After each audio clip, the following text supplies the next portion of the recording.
Está escrito em Romanos capítulo 8, versículo 29, o seguinte: Porquanto aos que de antemão conheceu, também os predestinou para serem conformes à imagem de seu Filho, a fim de que ele seja o primogênito entre muitos irmãos. Meu irmão, minha irmã, eu gosto muito e acho que seja importante para todos nós refletir sobre o propósito de Deus para a nossa vida. Isso porque quem não entender o alvo provavelmente terá dificuldades de alcançá-lo. É necessário saber para que Deus criou o homem e o que Ele espera de cada um de nós. Sem essa clareza, como saber que direção tomar na vida espiritual? Essa declaração do apóstolo Paulo em Romanos 8, 28, para os cristãos de Roma, é muito importante. Quando ele diz: Porquanto aos que de antemão conheceu, também os predestinou para serem conformes à imagem de seu Filho, a fim de que ele seja o primogênito entre muitos irmãos. Esse texto bíblico fala tanto da sua presciência divina como de seu propósito. Predestinar significa destinar de antemão, com antecedência. Portanto, temos aqui o alvo estabelecido pelo Criador. Alvo esse que diz que nos tornássemos conformes à imagem de seu Filho. Quando diz conformes, está falando com a forma de amoldados a Cristo. Cristo não é apenas o referencial de conduta, mas Ele é também o alvo. Devemos tornar-nos parecidos com Ele. Esse é o objetivo. Crescer até a sua estatura perfeita, a estatura de Jesus. Mas podemos considerar outros textos bíblicos também que enfatizam as mesmas verdades. O apóstolo Pedro diz em 1 Pedro 2, 21, Porquanto para isso mesmo fostes chamados, pois que também Cristo sofreu em vosso lugar, deixando-vos exemplo para seguirdes os seus passos. Em 1 João, capítulo 2, versículo 6, João diz: Aquele que diz que permanece nele, esse deve também andar assim como ele andou. O ensino apostólico era muito enfático. Cada cristão deveria reproduzir a natureza e o comportamento do Senhor Jesus Cristo. Deveria ser um imitador de Cristo. Além de Pedro e João, o apóstolo Paulo também ensinava isso às igrejas. Em 1 Coríntios 11, versículo 1, ele diz: Sede meus imitadores, como também eu sou de Cristo. O curioso aqui é como uma ênfase bíblica pode ser tão ignorada em nossos cultos. Não desmereço a diversidade de assuntos necessários em nossos cultos, nem também advogo a ideia de que deveríamos falar apenas acerca da maturidade de Cristo como alvo de nossa existência. Não. Entretanto, entre só falar nisso e quase nunca tocar no assunto, há uma enorme diferença. Aos Coríntios, o apóstolo Paulo aborda o plano inicial de Deus, ou seja, a queda e o retorno ao propósito. A queda interrompeu temporariamente o plano de Deus, e o retorno foi possível por intermédio de nosso Senhor Jesus Cristo. Então, atentar para o quadro de um modo geral, ajuda muito a entender melhor a ideia divina. Em 1 Coríntios 15, versículos 45 a 49, o apóstolo Paulo diz: Pois assim está escrito: O primeiro homem, Adão, foi feito alma vivente. O último Adão, porém, é espírito vivificante. Mas não é o primeiro o espiritual, e sim o natural. Depois, o espiritual. O primeiro homem formado da terra é terreno. O segundo homem é do céu. Como foi o primeiro homem, o terreno, tais são também os demais homens terrenos. E como é o homem celestial, tais também os celestiais. E assim, como trouxemos a imagem do que é terreno, devemos também trazer a imagem do celestial.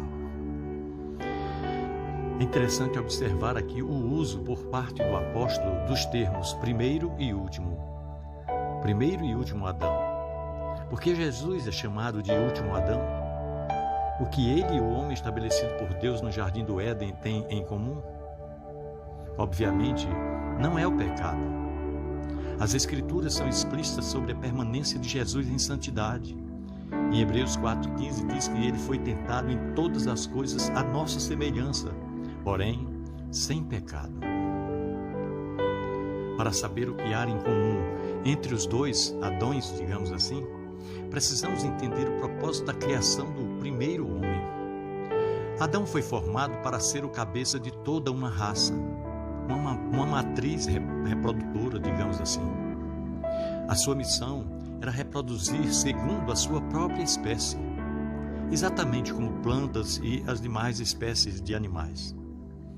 Qual natureza especificamente seria reproduzida? A do próprio Deus. Pois Gênesis 1:27 diz: criou Deus, pois o homem, a sua imagem, a imagem de Deus o criou, homem e mulher os criou. O problema se instalou após a queda, quando a natureza divina foi comprometida pelo pecado e suas consequências. A partir desse momento, a qualidade da matriz reprodutora foi totalmente comprometida. Em Romanos 5:12 diz que, portanto, assim como por um só homem entrou o pecado no mundo, e pelo pecado a morte, assim também a morte passou a todos os homens, porque todos pecaram. Como a morte, consequência do erro de um homem só, passou a toda a humanidade? Mas porque Adão era um cabeça de raça, com o poder de reproduzir conforme sua espécie, e reproduziu, infelizmente, morte. Mas qual o ponto em comum de Adão com Cristo, então? É porque Jesus foi enviado pelo Pai Celeste para ser um segundo cabeça de raça. Sua vinda foi a retomada do plano inicial, ou seja, o conserto daquilo que fora comprometido ainda no começo da humanidade. Diferentemente do primeiro Adão, o último Adão, ou seja, nosso Senhor Jesus Cristo, esse não falhou.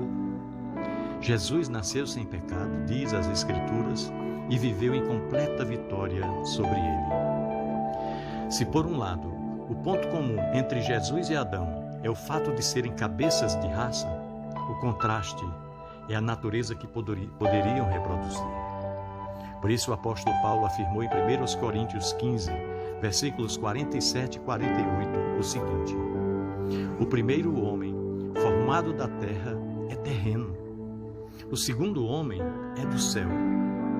Como foi o primeiro homem, o terreno, tais são também os demais homens terrenos. E como é o homem celestial, tais também os celestiais. Essa é a razão da explicação que Jesus deu a Nicodemos sobre a necessidade do novo nascimento. Em João 3, versículos 6 e 7, o Senhor disse para Nicodemos: o que é nascido da carne é carne, e o que é nascido do Espírito é Espírito. Não te admires de eu te dizer: importa-vos nascer. Ao nascer da carne, ou seja, naturalmente, cada ser humano herdou a natureza do primeiro Adão. A única forma de deixar de reproduzir a primeira matriz é ser gerado de novo. Mas esse novo nascimento não se dá na dimensão natural, e sim na espiritual. Quando Cristo disse que quem nasce do Espírito é Espírito, Ele não definiu apenas quem é o responsável pela nova criação, mas a natureza desse acontecimento, ou seja, é de natureza espiritual.